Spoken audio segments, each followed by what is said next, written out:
Don't show me your goals, just show me your calendar. I'll tell you where you're going. And it's a really important thing. So for me, I plan tomorrow, today, I plan every single minute out. I make sure that everything is aligned with where I want to be going, what fills me up, what drives me with energy. And if I can optimize that, I'll live my best day ever every single day.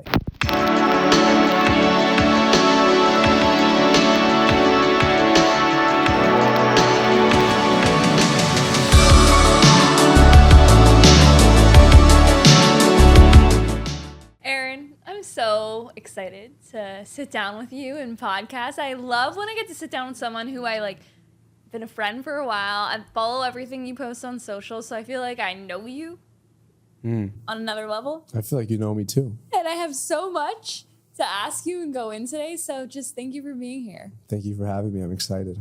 I know this man comes from Miami and is gonna a full day in New York and then going right back. In and out. But you maximize every minute of the day and you do it with such intention and also the best energy. So I think we have a lot to learn from you today. So let's kick it off with wow. Who is Aaron Spivak? That's a lot of pressure. Where did he come from? Guys, you guys know me. I'm Canadian. Aaron is also Canadian. Go into just who's Aaron? Who's Aaron? Tell us. Who is Aaron? Wow. Well, first of all, thank you for having me. I'm from Toronto as well. Born and raised, typical Canadian. I played hockey for 20 years. My teeth are fake.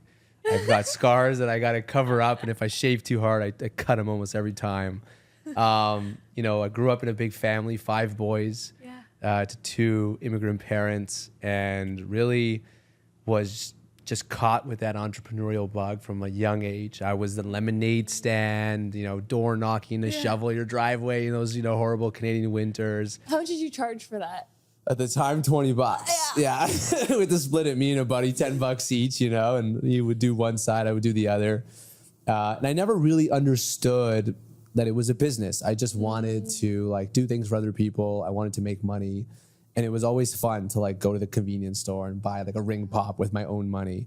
Aww. And, from that point, it was constant business after business. I had a crazy party bus company when I was in prom, grade 8, and then also prom in grade 12. And at one point we did 80% of the proms in Toronto. It was insane. We put DJs on the buses. It was absolutely insane. Damn. When I was in prom, grade 8, and then also prom in grade 12. And at one point we did 80% of the proms in Toronto. It was insane. We put DJs on the buses. It was absolutely insane. Damn. And our hack actually was that we had it was how did super you monitor that? Oh, we didn't. No, it just everyone did whatever they wanted anyways. I know, when we got the business. 19. Yeah, exactly. But I started realizing that I really enjoy it. It was so much fun, doing these things that people loved, and never really looked back and kept, even throughout my hockey career, just kept creating cool things in the market.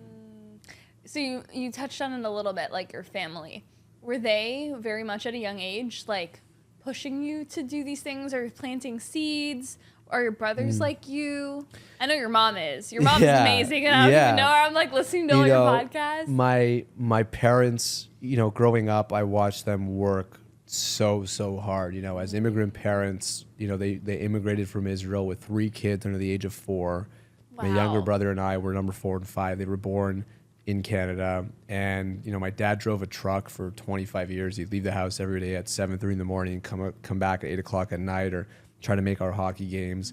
My mom managed the entire house, 5 grown ass boys, and she had a really successful business. And the one thing that looking back, I never saw my parents do is they never complained.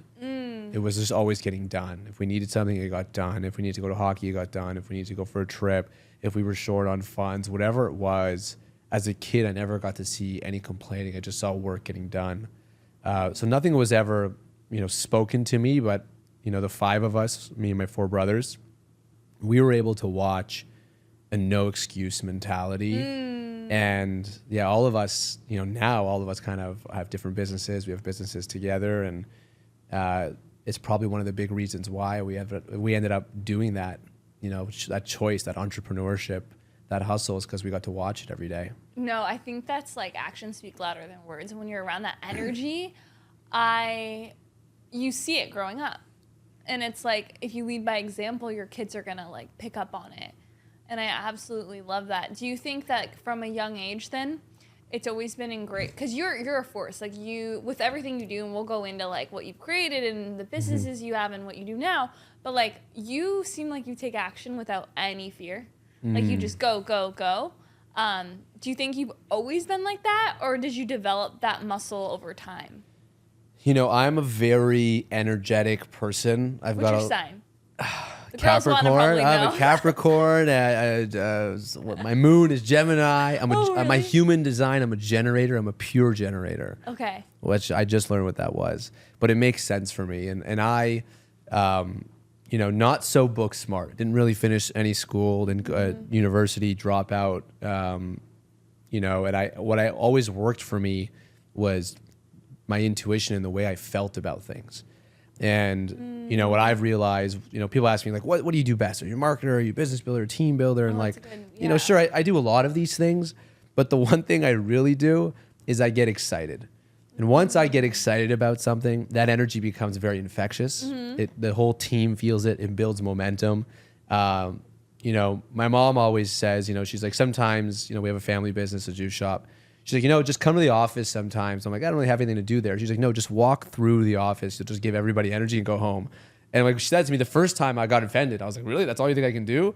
And then I was like, wait a second. I do that like almost all the time. It's literally all I do.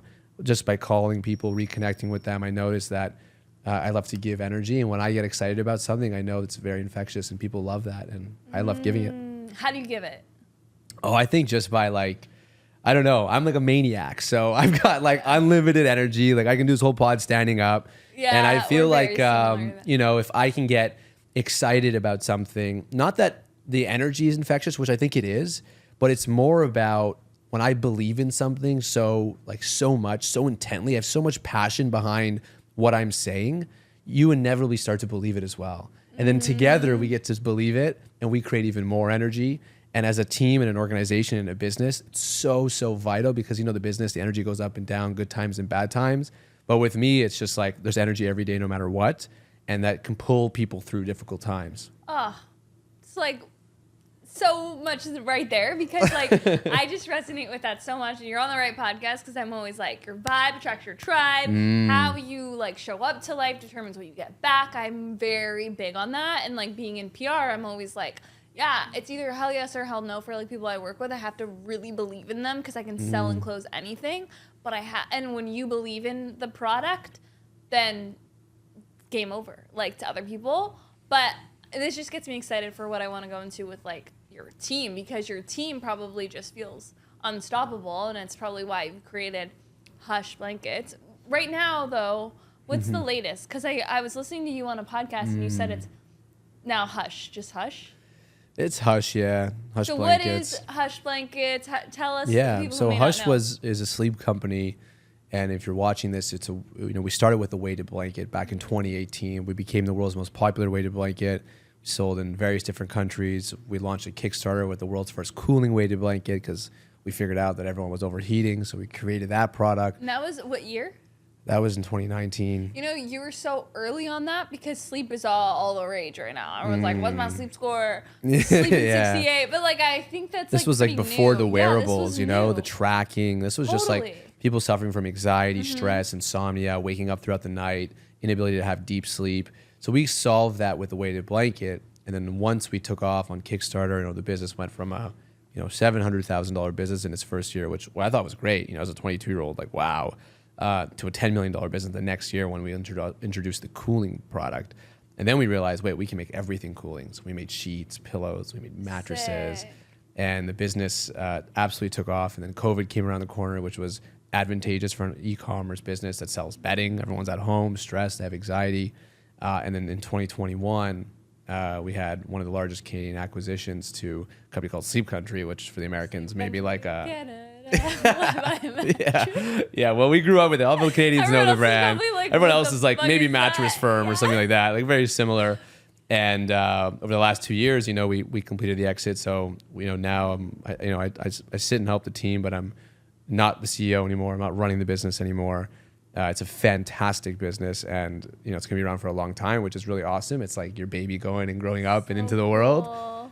And yeah, that was an insane journey of 7 years that really transformed my life. Okay, I'm gonna unpack it a little bit because there's so much I'm gonna go into with you in other areas, so I can't go too ham.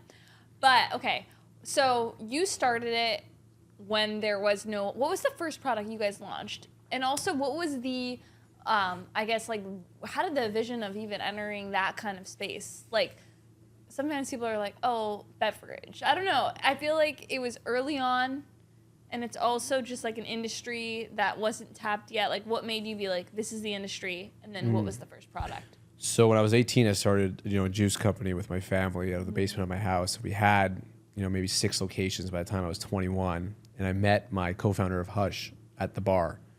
And 2 friends were like, you guys are both dropouts doing stuff. You should meet. And, I met him. And he was a fantastic guy. He was fascinated that I had all these juice shops and all these employees. And I was fascinated because he had a software company with 1 employee making way more than we were making with all these, all these employees in this whole business. And I always say, like, he introduced me to the internet. He was like, hey, like, have you ever thought about selling like your juices and stuff online? I was like, why would I do that? That's crazy. And I realized that for us to expand a juice business, we need to go into another region. And to go another region, you need to take all this money and then dump it into a store, do your best to make it work. And then if it does work, you're lucky and you have to wait a couple of years and then do it again and again. On the internet, I can just sell everywhere at once. And that's when my head kind of exploded. And I was like, wait a second, we can sell anything on the internet? Yeah. And I went to him and I'm like, we're going to sell cricket protein, like grinded up crickets in a powder. You were also early to that too. Yeah. And I went to a farm and I sourced it. I brought the product to him. I'm like, you ready? We're going to do this together. Like, wow. I know product. I know branding. Yeah. I'm the engine. You're the Ferrari. Okay.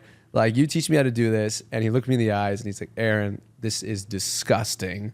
I'm not selling cricket protein. Like, what?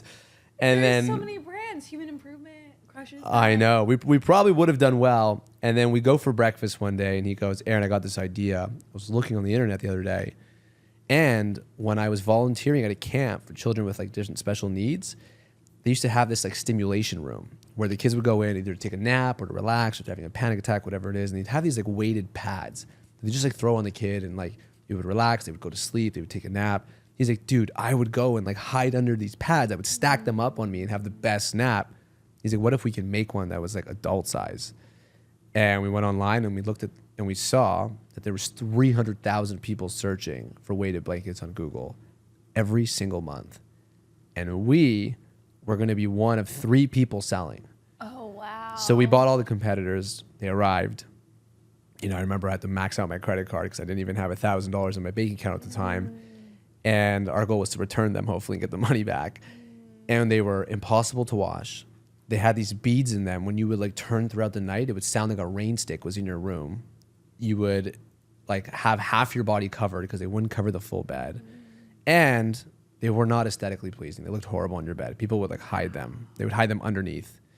And it was at that moment where I looked at him and I was like, we can make one that looks amazing, feels amazing, and doesn't sound like a rain stick and has even weight distribution, and we can solve the problem for these 300,000 people searching. That was in October of 2017, January 2018, we launched, and we made our first sale the next day, and then we made 3 sales, 10 sales, and kind of the rest was history before we even had any inventory.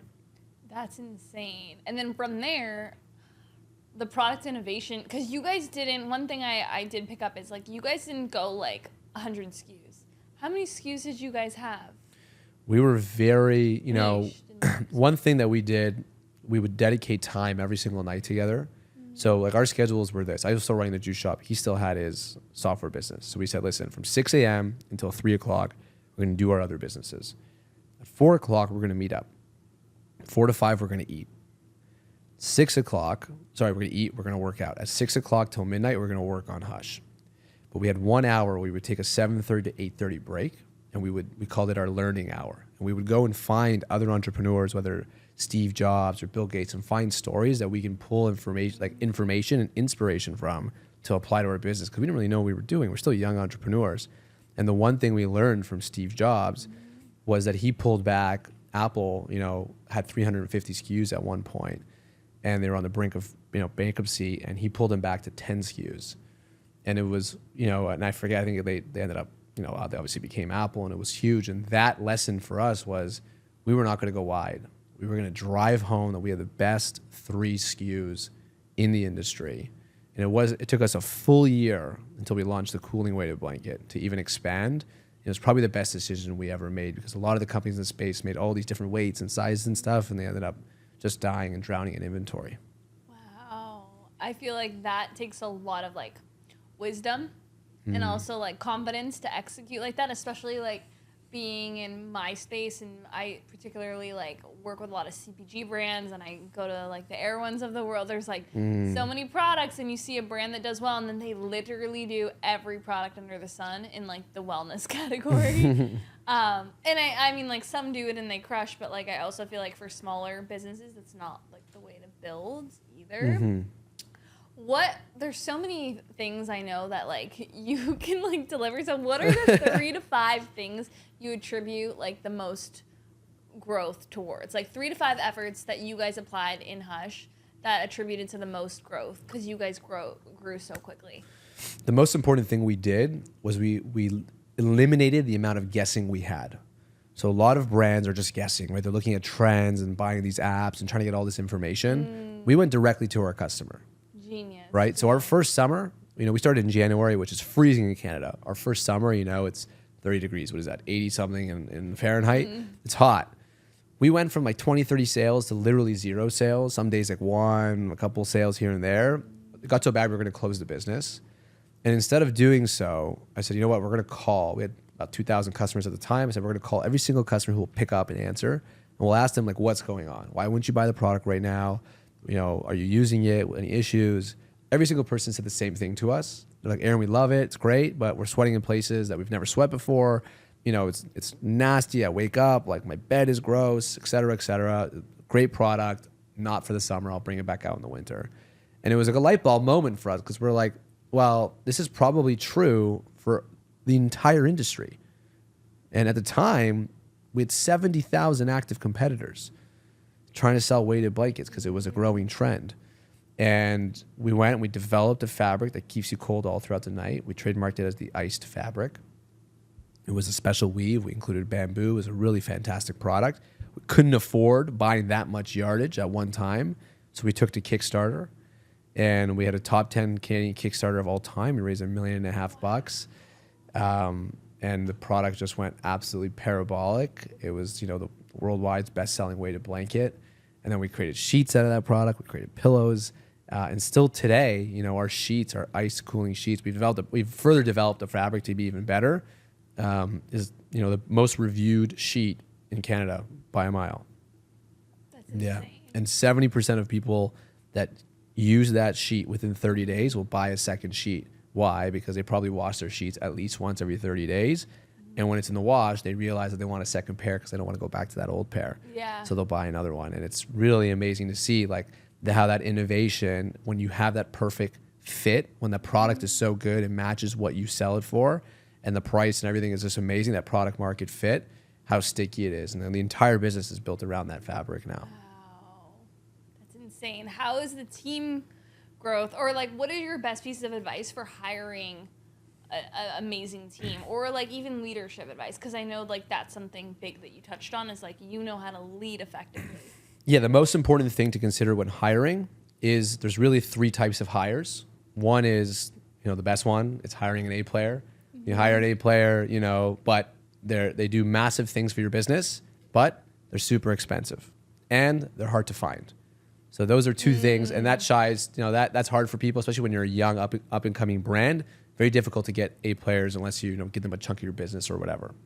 The second thing is the B player. Now, the B player is someone who, has the right resume. You feel good with them. You believe that they have the potential to become an A player, but you need to be willing to commit the time to get them up to an A player. You have to be willing to commit the time to train them and put them through whatever process you need to create to make them an A player. Now, the third option is really the only thing that's left, because if you're not willing to pay and find an A player, and you're not willing to find a B player and put the time in to train them, so you're not willing to put time or money in, then you only have option 3, which is you just close your eyes and hope for the best. So not that you were gonna say that. and so there's really only 2 types of hires. What kind of what should your team be comprised of? Like how many of each? I mean, I think it depends on the stage that you're at, but if you're up and coming and you're a startup founder, you want a mix of both. What you're really good at, you want to get those B players around you so you could train them. It's natural to you. You love to teach on that specific part of your business. It's natural to you. You can quickly get people up to speed. The parts that you're not so good at, that you probably are not even close to an A player yourself, and you don't have the time to train them to become an A player or find someone else to train them, you need to skip to an A player. Now, those people are typically uncomfortable in e-commerce or D2C and CPG businesses. These are the logistics people in your business. These are the people that are in the background, the fractional CFOs that are not so fun, but they charge a ton of money. Those are typically the players that you have to, unfortunately, fork out the cash for up front. If you're like me, I love building product. I love the marketing of it. I can surround myself with a couple B players because I know that I can quickly get them up to speed, and that's where I'll spend my time. So it's that balance. You need to know, where you want to put your A's, where you want to put your B's. In a perfect world, you have A's across the board, but not everyone can afford that. Totally. Side note on this, just because it came to mind, are you big on, I don't like the word, like resumes or just referrals? Because I don't really believe in resumes because I'm the same as you. Yeah. School wasn't my favorite. I did school, but it's not my. Yeah. I don't agree with that necessarily. I think for the first 6-7 years of my career, I didn't read a single resume. I now do, though. I now understand the role that resumes play. They do cut out a lot of the fluff, and you really get to know someone, at a certain level. Again, these are B and A players. I'm not talking about C and D players, fresh out of school, super green. You don't need to read those resumes. I don't care what you studied. But an A player is typically someone with at least 3 to 5 years of experience in the field, probably in your niche. You want to read the resume because odds are I know the person you worked for. I know the brand you worked for. And most of the time I look at your resume and I just call the person and say, hey, Jack, so-and-so worked for you. How was it? And that's where those A players come about. Oh, they were fantastic, whatever the issue was. And resumes are important when you're hiring B and A players. They're not important when you're just hiring, simple, either whether it be freelance or straight out of school. I don't even typically look at those resumes. No, that's such good insight. But if you're going to fork out, 100, 200, 300 grand for someone a year, you're going to want to read the resume. You're going to want to call the references. You're going to want to spend time. There's a great book. It's called Who. Forget who wrote it, but it's probably the only book called Who. It's a book that I've read twice and listened to once. If you're ever stuck hiring, it's a great place to start. It really teaches you how to connect with the right people that are going to be the perfect fits within your business, because it's very expensive to hire the wrong person. I know people say hire slow, fire fast, all these things. Even if you do fire fast and hire slow, it's still very expensive to get the wrong person. You'd rather get the right person at a higher percentage rate than the wrong person. I really agree with that, because even for myself going through hiring right now, it's I personally can't judge a person at their work until I'm kind of aggressive, but everyone's 3 months in. I'm oh, after a month, if they're not getting the vibe, I kind of know. But it's my work, for example, being in PR is super fast paced. People think it's one thing from social media, and then they come behind the scenes and they're fuck, I don't think I can do this. My mental health, my this. I'm it's not for everyone, and I get it, but it's yeah, you don't sometimes know, they don't even know that either until they've been in it for a little bit. As a business leader, as a manager, whoever's managing other people, you're managing human beings, and to not be able to build a container that supports the best version of themselves in your organization is a failure on our part. I agree. I know. And so many times, this has happened to me, but I see this happen all the time, whether it's, a consulting client I'm working with, whether it's someone in our founder community, I'm sure we'll get into that and all that stuff. it's you have a great person in the wrong container, and eventually it just breaks. Totally. And it's always better to build the container first and then add the person to it. What I mean by container, it's just another word for environment. You must build the environment, the processes, the systems to support someone to come in and then flourish, versus I need someone to do this. You hire someone to do this. They step in, they go, this is a disaster. I can't handle this. And then they leave and then just, oh, I got the wrong person. It's like, no, you had the wrong container. And I've learned the hard way that when I build the container first, and we have an incredible environment, a culture, a system, people come in and they flourish. They become the best versions of themselves.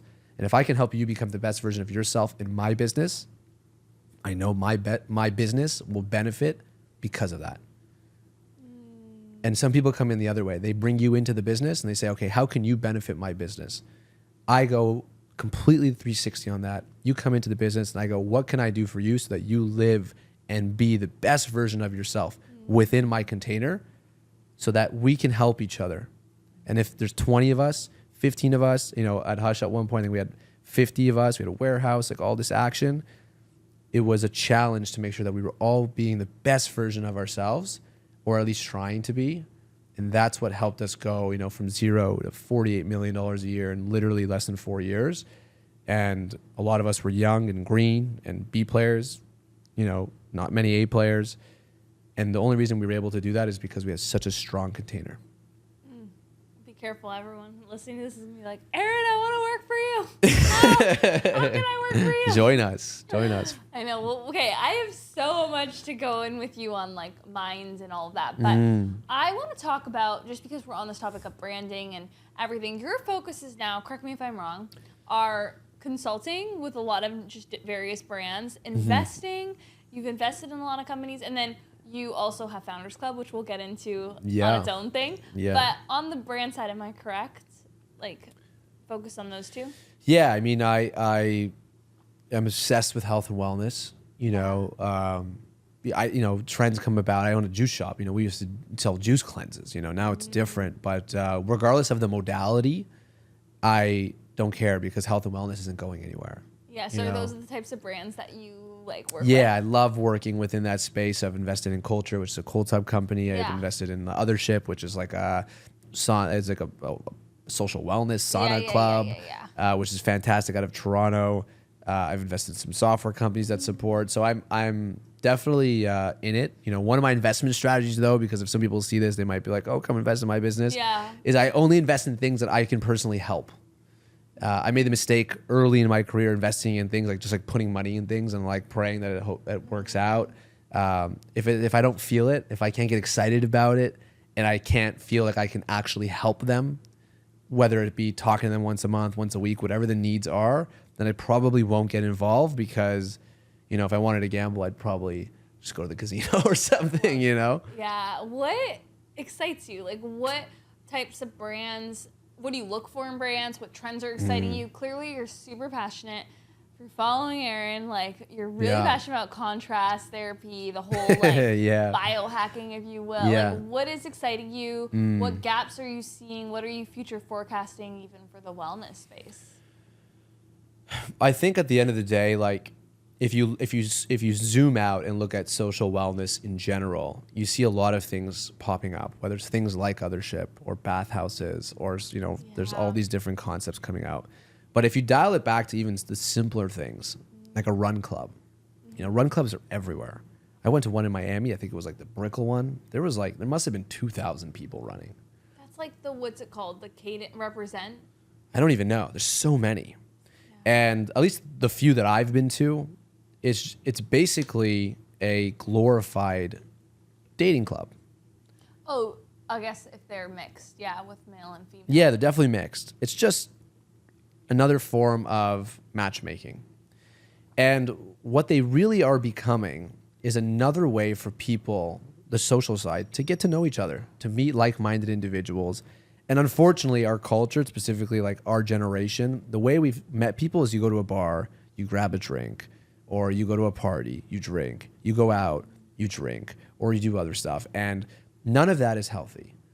But there's no other option to meet people. So you end up just if you staying at home and doing nothing, or going and being unhealthy. And I feel like this era of social wellness is creating an opportunity for us to meet and mingle with new people in a healthy way. Let's go for a run. Let's go for a walk. Let's go sauna. Let's go cold tub. My place in Miami, meeting all these new people. I just moved there. Every conversation is like, let's grab a coffee. Like, sure, why don't you come over? We'll get in the cold tub and we'll have a coffee. Like, oh, that sounds great. It's like a social wellness activity, right? Let's go for a walk. Let's go for a run.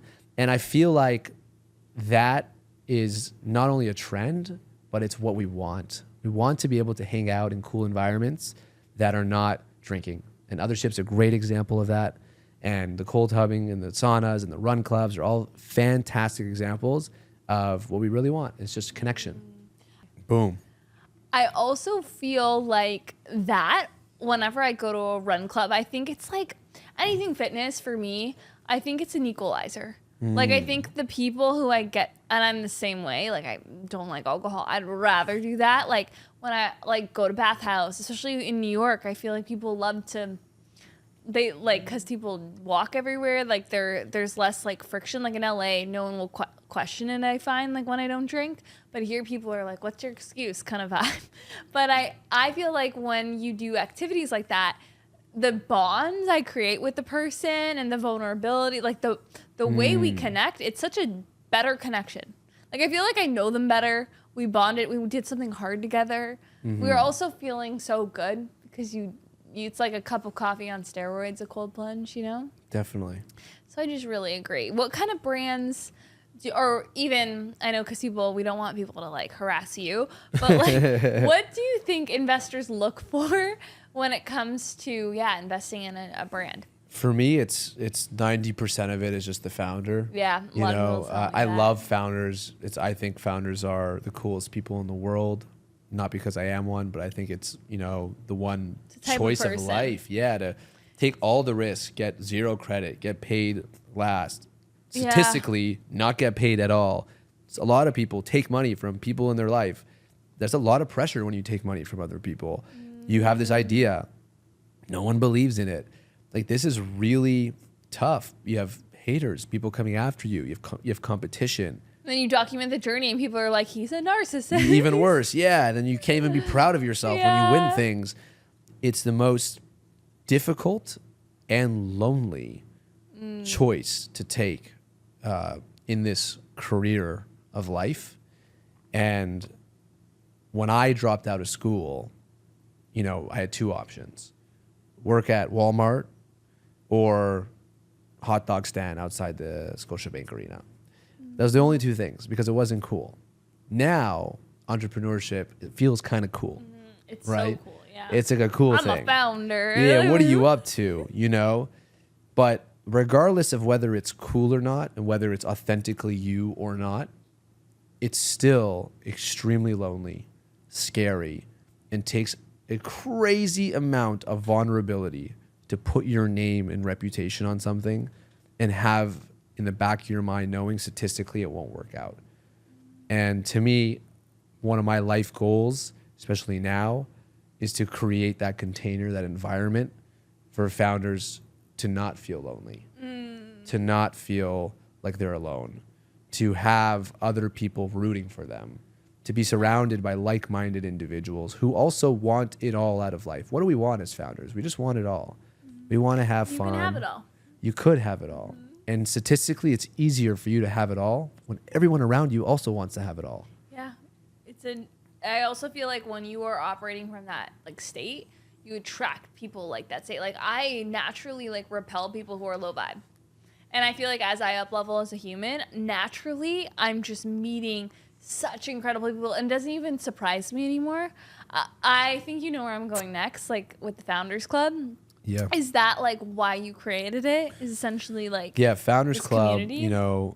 Started as a passion project with my buddy Chris Mead, and where it's going to now, I don't think we ever could have imagined. We just wanted to create a space for entrepreneurs to connect, and what we've realized, ever since launching it, just I think like 6 or 8 months ago, and having almost 300 members in a club already. Crazy. Which is insane. is that it's more than just business. And something that I've always preached is, in order to live a successful life, you need to at least try and be full in all of your buckets. And what are those buckets? I was gonna ask you It's that, that success, it's your business, it's your employees loving you, it's the relationships you have in your life, it's how you show up as maybe a mother or a father, a son or a daughter, it's how you show up for your friends, it's who you are in your community, it's the way you approach your health and wellness. And that's really hard. It's really hard to be flowing in all of those buckets all the time. And it's even harder when you're doing it as a true founder, which means you're doing it alone. And, going through my own journey, going through an acquisition alone, I didn't know anyone. Like, didn't know anyone that sold a business, or at least for anything significant. I did that at 25 years old by myself with my co-founder. I made so many mistakes. Even before I was selling the business, the amount of mistakes we made that we learned the hard way. And looking back, I would have saved not only millions of dollars, but I also would have saved so much stress just having a group, an environment of people that I can go to and say, guys, I need help.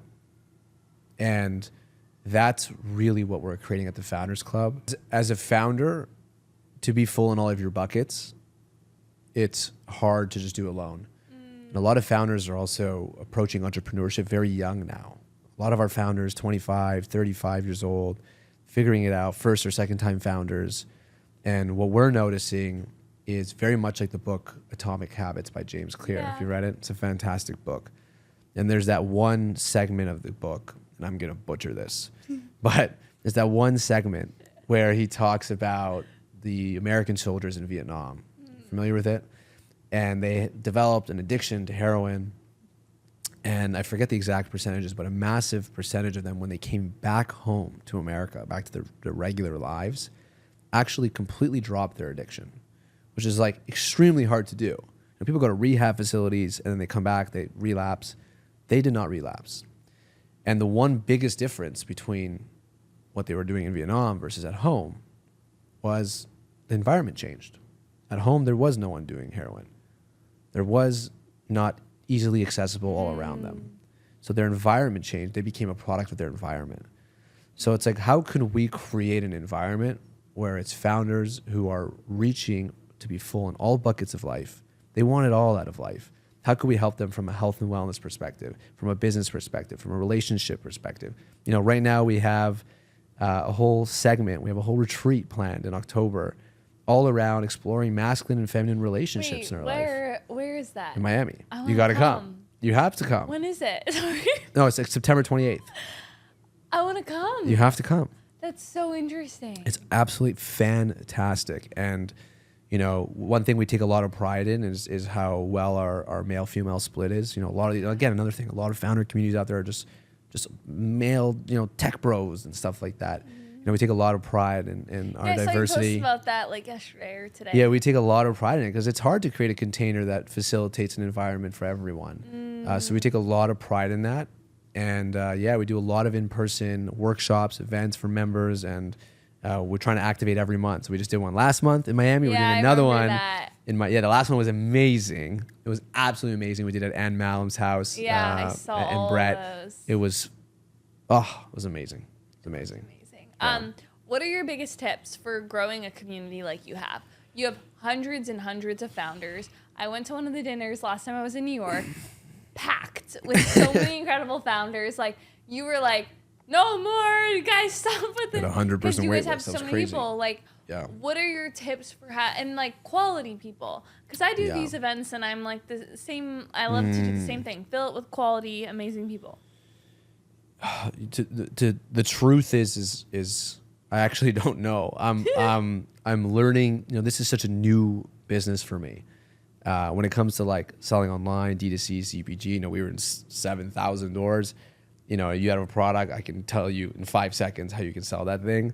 This is a very vulnerable business for me. I don't necessarily know how to navigate it, but I'm doing it, with a ton of passion. I'm doing it as a mission. Best energy. with as much energy as I can. I have no intention to ever sell this thing. I want this community to be around in 20 years from now. I want it to facilitate for an environment for founders all over the world.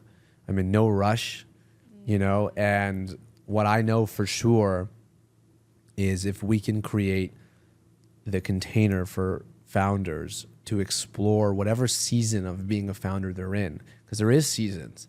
There's the season where you're just starting out and you're figuring it out. There's a season where you're going parabolic and you're growing like crazy and you have staff growing and and people are asking for more money and you're making more money than ever, and it's an overwhelming stage and how to manage that. There's a time where you have so many employees and you don't even know how to manage them. There's a time where you have employees leaving and your business is going backwards. There's a time where you want to sell your business, but you don't know if you should sell your business or how to sell your business.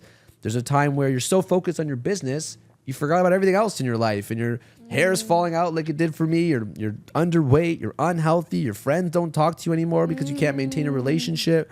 There's a different time where maybe you're getting, you know, a serious relationship and you're trying to manage that because you have this big business that you spend all your time in. And there's so many different seasons. When you're married and you have kids and you're trying to manage that, you don't want to work so much, you want to be there for your children. There's so many different seasons. And we can't be everything for everyone. We don't have an answer for everything, but what we do have is a container to support whatever season you're in.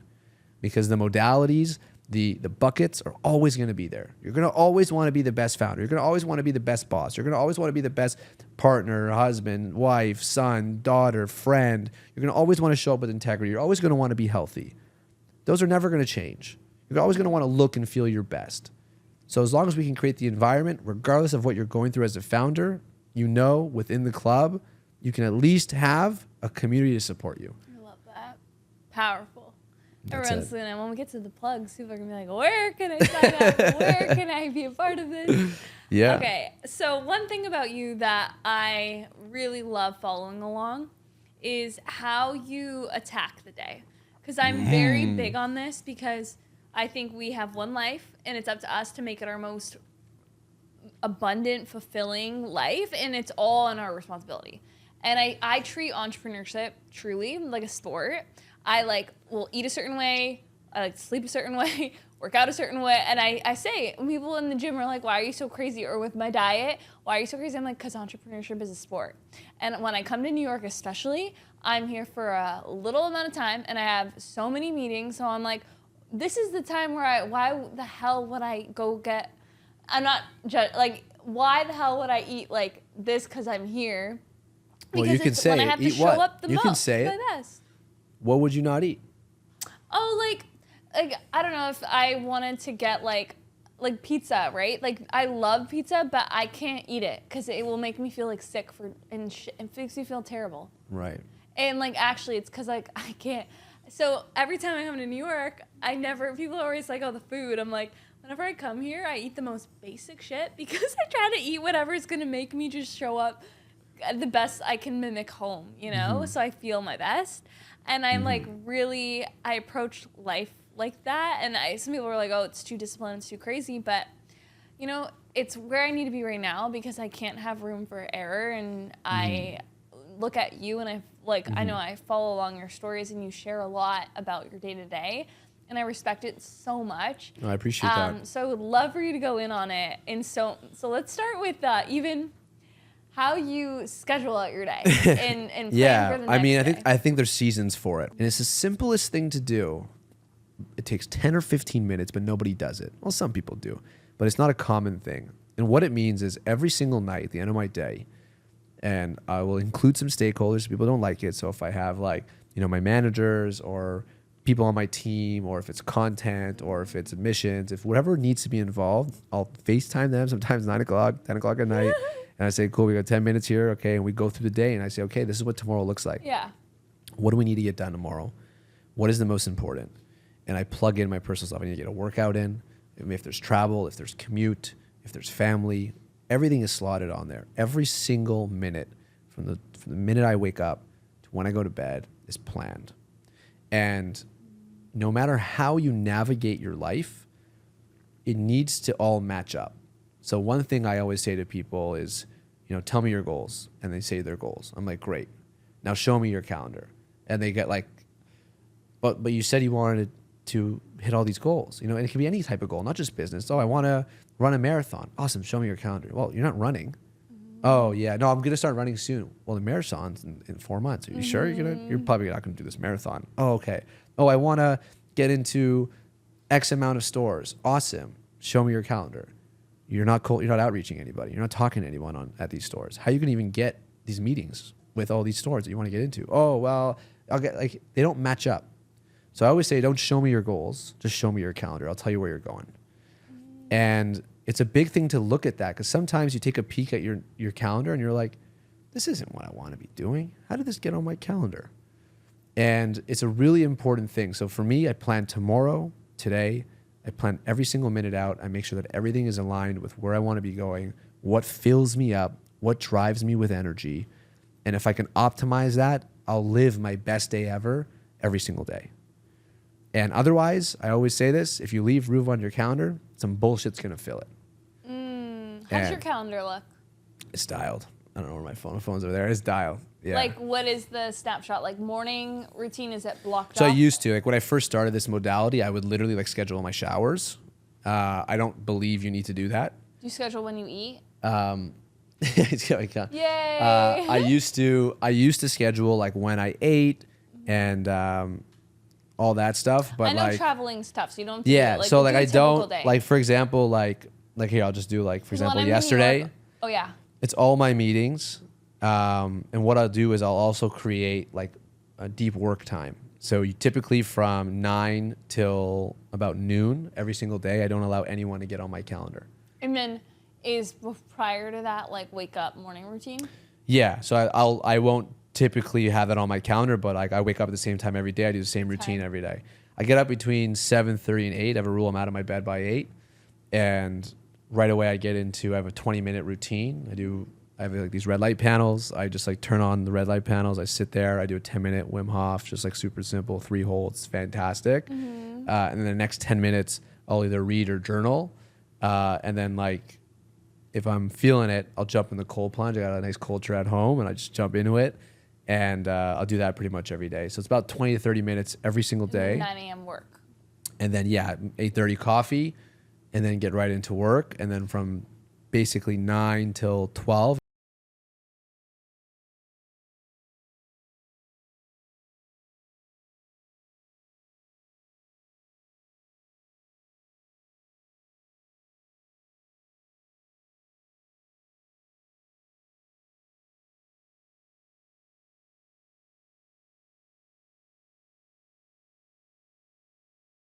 And then basically from 1 till 6 p.m. is just either calls, softer brain, less energy. I can do the calls all day. They're easy, etc. Okay, amazing. 2 questions around that. Yeah. Meals, what do you like to eat? Like what I feel like you're a macros guy. Like do you eat like what macronutrient split? Yeah, so listen, You're probably like a high protein, up until low like my acquisition, I was 160 pounds soaking wet. I'm about 6 feet, so it's pretty light. I was super skinny and losing my hair, super pale. But I made a commitment to myself that I'm gonna take care of that. So I hired a full-time performance coach that lives with me. His name's Cam Russell. He's now the performance coach for the entire Founders Club, which is amazing. But he lives with me full time. What is he teaching you? Tell us the secrets. Honestly, I don't know, but he's an incredible cook. So he trains me. We do a lot of mindfulness work together. What's the diet like? Right now, it's a lot of like just very simple, just whole foods. So I'm eating protein. like grass-fed beef, free-range eggs. We get raw milk from like some crazy farmer's market that he gets. Originally, I didn't consume milk for like 7 years, but there's a ton of canola oil and seed oils and all this. Tell me if I do that. Yeah, there's a ton of inflammation. I used to burn very easily. I don't do any seed oils anymore. I don't use any sunscreen in Miami, and I don't burn at all anymore.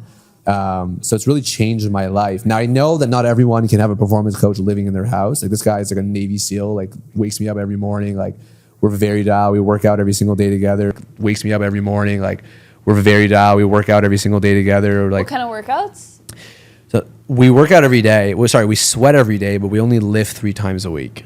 So that's a big difference. People think like I'm getting trained every day. It's actually not a part of like the modality. We're lifting 3 days a week, but we're doing some form of sweat every day. Whether it's I love playing paddle. whether it's just going for like a little light run, a couple miles, whether it's doing a Pilates class, a yoga class. We're always sweating every day, but we lift 3 days a week. At like 6 p.m. or because you have We always lift midday. So between like 1 and 2. Yeah, we always lift midday. I know a lot of people like to work out in the morning. It's great. My workout's the cold plunge. But for me, midday is like I'm peak energy. I just finished my brain is done. Like it's exhausted. I just went deep work. I feel like fresh again. I can go for the second. You like Like to text. Yeah. So I'm a call. Like I'm like like right away. That's like how I'm a FaceTime too. I'm just like, what's up? There's there's so many different texts coming in, so many different channels. So you're good WhatsApp, with, Telegram. Like you don't feel the urge to respond. No, I have time for it. Like I have time later in the day from like 6 p.m. till 9 where I go to out, respond to where I'm people if you responding to want. everybody calling, call my mom, call my dad, like Yeah. I do the checks and balances, go for a walk, stuff like that. Love But my days are very intentional. So I try to keep it intentional. If you start to let other people break up my day, I've done it before, it doesn't lead to anything good. Okay, I can't unwrap this whole, like, go into this whole new bucket, but, like, on relationships. Let's do it. We get another hour podcast. But on relationships, being so intentional with your time, and just given, like, all the things you've been saying, relationship workshop and all that, like, what do you look for, like, with dating and a partner, like, also being someone who's extremely mindful of their time? Yeah. What is something that you think, because there's a lot of like men who listen to this, but there's also a lot of women, and I think you could speak to both sides. Maybe a little snapshot of like what that retreat will be like. Okay. Well, listen, this is a belief of mine. Wait, also I have a side question. Okay. Are you? I understand. Like I feel like you're very discerning with your time and your energy. I want to know which side you subscribe to, because some people, I subscribe to the side of like, with dating, and this like, people are like, oh, you gotta. What does dating mean to you? Like going on dates? Just with going people? on dates, Okay. and like being open to receive it. So like you're on apps, you're like, you know what, someone's connecting me, okay, I'm gonna go on this date. Yeah. So like, I'm just gonna be honest. Personally, I like say no a lot. I'm like, oh, I gotta do it. Like, and I just believe that like if I'm very intuitive, so like I know right away when I like meet someone, or like if I just get a vibe check, I like know right away if I'm like, I understand like the manifestation principle of like doing the act and being open, but I also like don't want to waste my time. So and what do you do to sustain your dating life?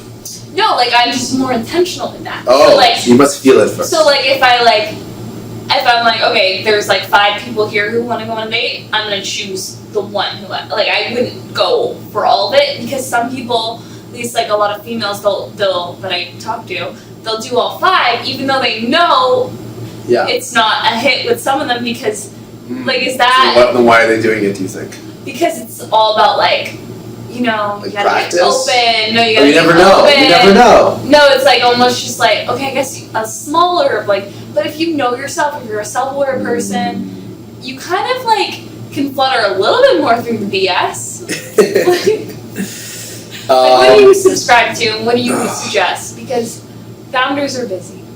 Yeah, I mean, at the end of the day, I think in general, in at least what I'm exposed to, men have forgot how to be men, and many of the men that I know or I see and witness, I'm watching in real time, really amazing women, female founders or not, create this really strong masculine side to themselves because they have to fill the void that men are leaving. And it's an unfortunate thing that I witness far too often. And, it's one of my missions is to, hopefully communicate and help with a lot of men just to be men again. And it's hard. It's hard to be a man. It's not the easiest thing to be a man. And if we can create that space, that container for girls to show up in their feminine, to surrender a little bit, to feel safe. A lot of girls that I meet are masculine because they just don't feel too safe. They feel alone. You can't trust guys. A lot of guys are lying. They show up as maybe something they're not. and they feel deceived. So girls are just creating all this safety for themselves. They don't want to go and maybe be open to things because it's just another BS, another guy. They split the rent and weird stuff like that, And for me, I think it's really important for men to focus on themselves and to be men and secure themselves first. So when they go out into the world, not only can they create space for their partner to be in their feminine, but they can actually have the relationship that they truly want. Because you can correct me if I'm wrong, but I haven't met too many girls that want to be in their masculine all day. They want to be in their feminine when they're at home. They want to show up as that traditional role. It feels natural, but if you don't feel safe, if you're not able to surrender, if you don't have that level of vulnerability with your partner, you're never going to get there. Yeah, I think it's so much. I'm always maybe it's the Canadians in us that I'm always what am I doing wrong? I think I feel like everyone is so quick to blame someone else, but it's okay, I think if all the men do their inner work and all the females do their inner work, it would be so much better. Because I also think women can sometimes not let a guy lead, but then I also, it's two sides always. They might not let a guy, but odds are they're probably communicating or in a situationship relationship with a guy who's not even in his masculine enough to lead. So they feel like they need to take charge. Yeah. If you're with a masculine man, you can't lead. It's not possible, or he'll just leave. A masculine man shows up in all of those buckets. He creates the safety. He creates the vulnerability. He enables you to surrender and feel at home. Yeah. And then you don't need to be in your masculine because you don't feel the need to be in your masculine. It's natural to you to be in your feminine. And I find today especially, and there's a tremendous amount of incredible girls out there, women. They've built incredible businesses, and so many of them are part of the club. They're so amazing. And they struggle to find men to match because... Not Aaron's going to be creating them. Well, we'll try. But I feel also, men's journey is a little bit different. Maybe we mature a little bit later in our life. And that could also be a part of it. But I find it myself even 2 or 3 years ago, I thought I was a very masculine man. Now I know I wasn't. And I had to learn. I had to take time and really learn what it meant to be that person for someone else. To create a container where someone can be that natural, feminine.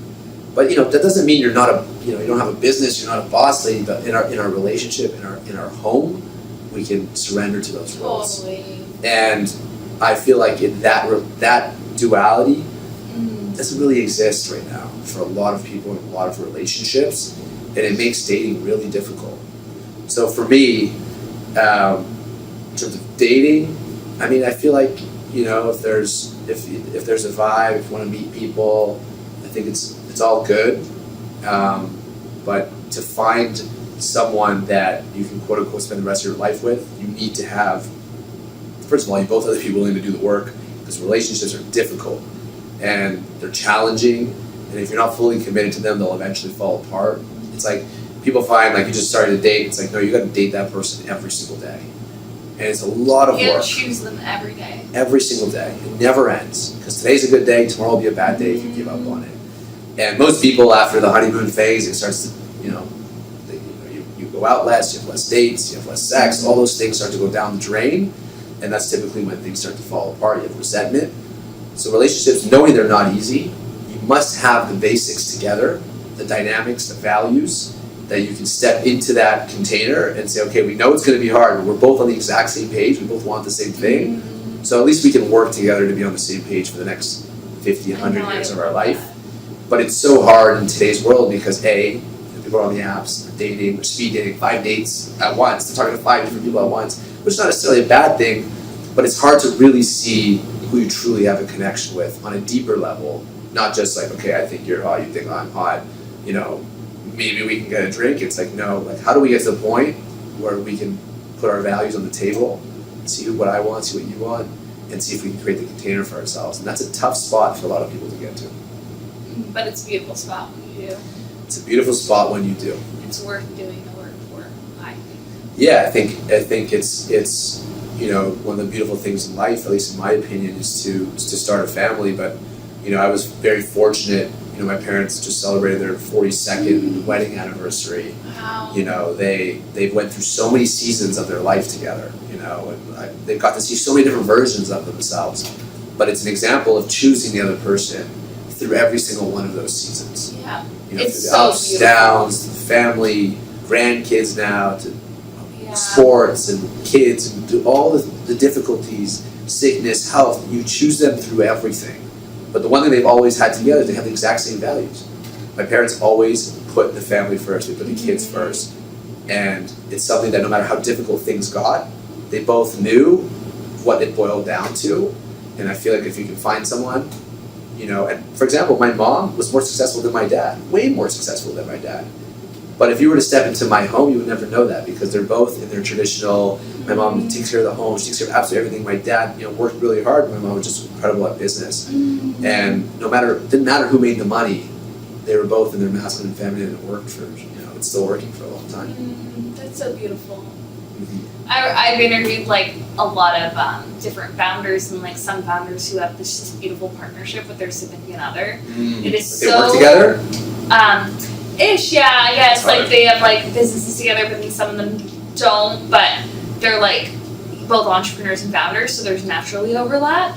Or they have like multiple businesses, so then one of them is together. But I think it's so beautiful when I hear someone talk about their partner who has that, because I don't know, I love. So whenever I meet couples who are in love and it's so pure, I get so excited because everyone's an expander and it shows you what's possible. And it's so beautiful because I've seen couples who are on the other side of that who've said the same thing and they're in that partnership. Like it's like you choose each other every single day through the hard, especially through the hard times. It's so beautiful, and I just think like everyone, if you don't settle, you will find that. Everyone has their right person. And when you are, you know, you've done a little bit of work on yourself, and when you can show up as the best version of yourself, that energy will attract the person that is perfect for you, that match. Yeah. And you'll be able to feel it, you'll be able to see it, you know, and I feel like you said something really important. You said everyone is an expander, you know, really good relationship, like friends. A really good friendship can take you to a new level. A really good partner in your life, for the rest of your life, you're going to build a family with and go through all these trials and tribulations and issues and sickness and all these things that are inevitable. To have an incredible partner could not only a crutch, but a trampoline to take you guys to the next level. And it is very much an expansion for the both of you. It's beautiful. Aaron, I could talk to you forever, and I have so many things that I didn't even get to go into with you. Oh man, part one. I know, I would love to do a part 2 with you, and I feel like you're growing at such a rapid pace. Yeah, that it feels that way sometimes. and it's a beautiful thing. I think that you in 3 months is like going to be a completely different, evolved Aaron in a beautiful way, and a different conversation. There's so many things. I want to have you back to do an episode just on manifestation and law of attraction, because that's Let's do it in Miami in January. In January? Why January? I don't know. Oh, because I just feel like it has to launch in January. You mean the episode? I don't know. We can do whatever. Yeah. Why don't we do it in Miami on the 28th when you come to? Yeah, when it comes back, because We'll I'm do it at coming. Anne's house. It'll be a. I'm beautiful coming house. to that, You're and in. you Just have next week. crushed like everything like you've created, and I know visualization, manifestation was such a huge part of that. And personally for me, every single thing in my life I've visualized it and I felt it. So when I've arrived, I resonate so much with what you say, because it's like it's not foreign. It's like I've been here before, Yeah. and I It's don't the even best, surprised worst by feeling. it. Yeah. Right? It's the best worst feeling. Like It's like right you now, finally I'm get what like- you wanted, and you're like, I felt this before. It's not that great. And it's because if you truly did feel it before, it's like a feeling of deja vu almost. It's so cool. I do it with like even like everything, but like homes, like I want to have like the car I'm calling in right now, maybe materialistic for this podcast, like Yeah. a certain car, physique goals, like everything. Yeah. It's so fun to do Yeah. that, and I want to go all in on that with you. I always so say, we're just be gonna do careful that what you episode. think, because you never know. those lists. Oh my gosh, yeah. What are you, on a high. Yeah. Okay, what are you calling in? What's on the vision board? I'm on a right different now. wave Like, right now. You know, listen, I did that. I did the cars that was all my business, the house, yeah. the watches. What's on it right now? I'm on a different vibe right now. Right now, in this. I'm you know, seeking simplicity right now. Ooh. I'm on the opposite wave. I'm getting rid of my house in Toronto. I got rid of my house in the apartment in New York. I've got. I'm just gonna go to Miami. I have one home. I gotta get a new car, a more simple car, and just be chill. You know, I'm Doing travel. Well, I still travel a lot. travel a lot. I want to do some more traveling for sure. I love what we're building. I love my commitment to my health. I love meeting new people. I love the community. I'm just keeping things simple. Love simple. You know, I don't want to. I think I needed to go and buy and do all these things. I needed to taste that and check that off I checked that off the mental list. All right, I had the car. I have the car. It's great. It's awesome. I love it.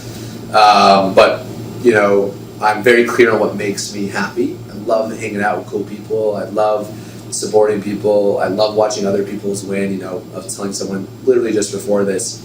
He's like, I was on the Slack for the Founders Club, and he said, "What are you doing on the Slack?" And I was like, "We have this thing where people post their wins. It's the wins channel. Like every time I read the wins channel, like I feel like I won. It's like such an amazing feeling, And it's like it's just like I get to celebrate everyone else, and that's like one of my great passions. I love watching people win, specifically founders, because I know what it's like to not win. And I know what it's like to win and have no one really cheering for you, because sometimes there's a lot of animosity and the haters are out there and bad energy, and I love to be that cheerleader for other people. Love that. Oh, so wholesome. Such a nice note to end on. Where can the people find you? Because we're gonna have a lot of people wanting to find you. Okay, so Instagram is just Aaron Aaron Spivak. Spivak. Just started posting more content there. On LinkedIn, I post a tremendous amount of content. Wow. So just Aaron Spivak. That's where I post a lot of my business stuff. I've got a newsletter. That's really it. I don't really do. I do a little bit of Twitter, but I really like Instagram. Instagram is. So the best way to connect with you is through IG. Yeah, if you DM me on IG, I'll see it. That's for sure. Okay. LinkedIn is just a war And zone. where is this retreat?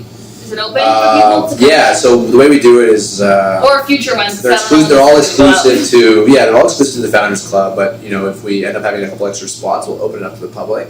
So. Here's your story. You post everything. Yeah, I typically post it on my story. But if you are a founder and you're watching this, even if you're just starting out, we have different sections, different courses for different people. You can apply to the Founders Club. Just join. We're jointfc.com. So click apply. There's a questionnaire. You'll figure out if it's a good fit for you. We have a retreat in Miami, a 2-day retreat, September 28th. I don't know when it's going out, but if not, we have another one, our inaugural one, but also will be our annual in Tulum, which is 4 days, 3 nights, and that one's going to be insanity. We took over all of Amansala, the entire resort. We'll be doing breath work, December 11th to 14th. That one is going to be absolutely insane. We have speakers coming from all over the world. We have some of the best breathwork coaches, leadership, DISC is like your leadership style. We're doing my goal setting. I've been teaching goal setting for 7 years to 800-900 people every year on Zoom. This year I'm only doing it in person, and I'm doing it so it's a full day thing. It's a 7-hour goal setting workshop. What else you can do? Mind, body, fitness. It's jam packed. We have 50 other founders there. Some people just starting out. Some people doing hundreds of $1 million. It doesn't matter. Everyone can use the same basket of tools. So many things. I love it. We'll have it all linked in the show notes. 100%. Because there's so many things. Thank you again, Aaron. Thank you for having me. This was fantastic, and it was good vibes, and it was good coffee. Coffee at 6 p.m. Second coffee. About to get on a plane too.